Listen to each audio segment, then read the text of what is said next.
Hey, it's Mila. Welcome back to my channel. I go around and I go around and I go around, I go around. I'm always out, I am always out, I am always out, I'm always out. I keep running so I don't have to go. There's a garbage truck passing like by my house. I don't think you guys would hear the noise in my mic, but fingers crossed you don't. But anyways, if you're new here, my name is Mila. I make everything from lifestyle content, bookish content. Oh my god. I kind of like, sometimes we deep dive into reality TV shows, Vanderpump Rules, once Love Island comes back. You bet I'm gonna be doing Love Island USA and Love Island UK.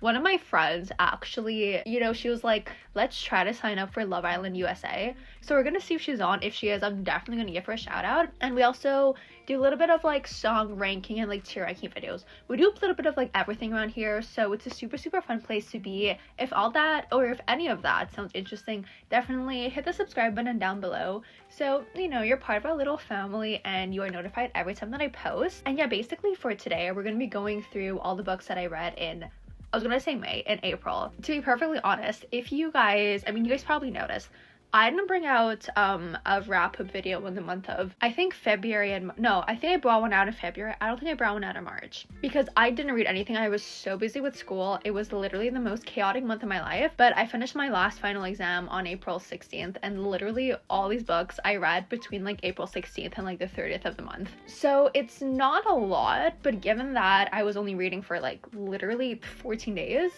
I'm very proud of myself. And the first book we're going to be talking about today is Unforgettable by Willow Astor. So this is a small town romance. It's like a winter small town romance. So you know how like most small towns it's like summer or it's fall or it's like Christmas time. This is, I want to say, like spring break. So like end of February, beginning of March, like that type of time when ski season is like really big before like we go into summery things.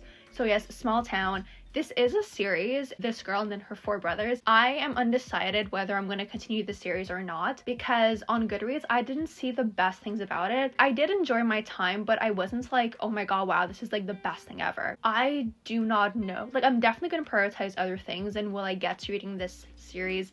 I do not know. Like, I feel very satisfied with where I am. I don't need more, but also the covers are like absolutely gorgeous. So we'll see. I don't know. But yes, anyway, in this book we have our main character. What's her name? Is it Scarlett?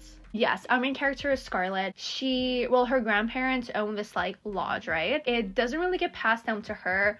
Her grandfather decides to sell it before he passes away. So her 4 older brothers, their heart wasn't in the lodge, right? Hers was, she was working there, but we think that her grandfather didn't know how much it meant to her, so he decides to sell it to Jameson's family. If you've been sticking around for a while, I read this book Summertime back last summer. In that book, we meet Autumn, who's Summer's sister. I'm trying to remember here. There was a football player that was mentioned who was friends with the actor that was Summer's love interest, right? Through that actor, Summer's sister met, I forget his name, but that guy is the brother of Jameson. So they're kind of like all connected in a way. But yeah, so Jameson comes in, he basically tries to like remodel the lodge with what his family wants to do. And they kind of like butt heads at the beginning, but then they grow to like really form a friendship. We have like dogs in this, which I absolutely love. And yeah, it was cute, it was fun.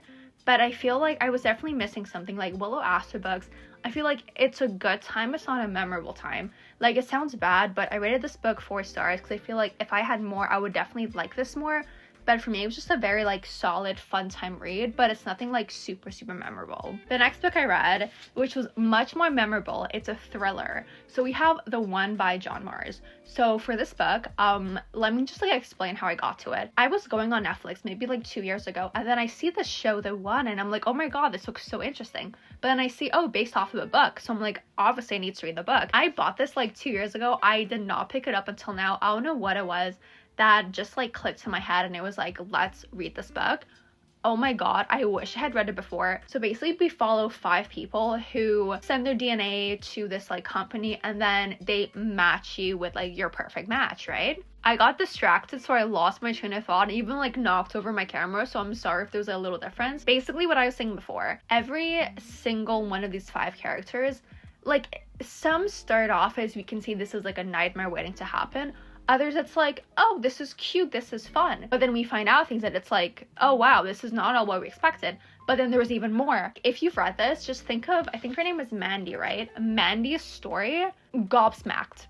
I have never used the word gobsmacked ever, but I was gobsmacked. Look at this book making me like use more vocab words. But yeah, I think between, I don't know whose story I liked more between hers and Ellie's, because Ellie's, wow, it starts off so pure and wholesome and you're like, I'm so happy for her. But no, between Ellie and Mandy, I think those are my two favorite stories because it's the most like messed up. Christopher's, I wouldn't say I kind of saw it coming, but I was like hoping that it was coming. Nick, I was very like impartial to. It was entertaining, but I was like, there was nothing very like, I mean, there was a little like thing that we didn't know about that we only find out towards the end, which I love because it made Nick's story like almost as elevated as the others, but Nick's story was like relatively calm compared to the others. Jade's story, it's more wholesome. One thing that I did like about this book is that you think that when you find the one, it's like a dream come true, everything is magical, but it's not. And in some cases, yes, it's an absolute horror story, but in other cases, it's just like real world things that happen and it's out of your control. Even like the best people, it happens to them, even the most like mentally stable people. If you've read the book, you know why I'm saying that. Things happen, right? So I did like how there was somewhere it was more neutral and like heartbreaking and just like very realistic. And then others it was like, oh my god, this is absolutely insane. But yes, I really struggled with if I wanted to rate this book a 5-star or not. So far I'm rating it 4.75. But I think, I don't know. Because thrillers, I feel like it's so hard to rate it a 5 because I'm always like, oh my god, I'm absolutely astounded. I'm shocked. I don't know what to think. But then after a while, I'm like, oh, whatever. You know? So for now, it's going to be a 4.75. I am going to be bringing out a video, I think later this month, where I talk about my 5-star reads. I'll probably do like an honorable mention for the 4.75 because I feel like my 4.75 star books, it like fluctuates. Like sometimes it's a 5, sometimes it's a 4.5. So yes, for now, this is going to be a 4.5. After that, I read the second book in a series that I started last summer, and that's A Touch of Ruin by Scarlett St. Clair. So I have a friend who read this entire series, and she told me that the first book she absolutely loved, but then after that she feels like the story kind of declined. Me was the complete opposite. So first book I really liked. I found it very enjoyable, but there was nothing very like, oh my god, this is like, I love this, you know? I feel like it was mainly just like discovering the world, exploring the characters. This book, I love this book so much. I rated 4.5 stars. I genuinely don't know what it was, but I feel like more happened in this book. You know, I was more entertained. I was more on the edge of my seat because the stakes were much higher. I can't really say that much, but basically something happens to one of Persephone's friends. Seeing how she deals with that and how the gods are like involved with that and just like the deals that she has to strike, I found it so much more interesting than the first book. So I think a touch of darkness, I rated it 4 stars. This is 4.5. I don't know where the rest of this series is going to go, but I think it's probably going to get better. I don't know. We'll see. I'm obviously like keeping what my friend said in the back of my head, but seeing how much I love this book, I'm trying not to let it like, you know, influence. Oh my god, I almost dropped my other books. I'm trying to not let it like influence how I feel about the rest of the series. After that, we read a book that I've literally had on my shelf for ages. So I read my first K. Tucker book, I think like summer of like 2020 or 2021. I fell in love. It was 5-star. So it was like, obviously I need to read every other K. Tucker book. So I bought this series and there was just something that was putting me off of it. But once I sat down, once I opened it, once I started reading it, I was like, I'm in love. I love the writing style. I'm sucked back in. It really showed me that K. Tucker is like one of my auto-buy authors now because I genuinely love how she writes characters. And that's The Simple Wild. Can we see? The Simple Wild by K. Tucker. So over here, I'm pretty sure you guys have seen this. It's been on my TBR countless times. I've owned this book for like years.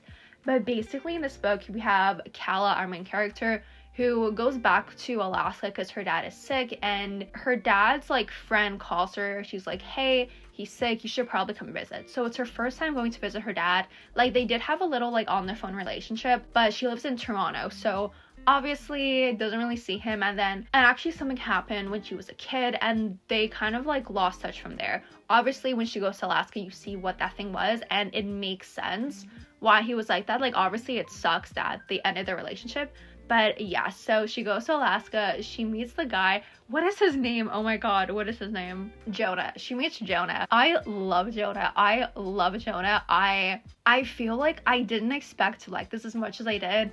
This is up there. I'm undecided if it's, I don't know if it's like, I don't know. Like, it's definitely between 4.5 and 4.75.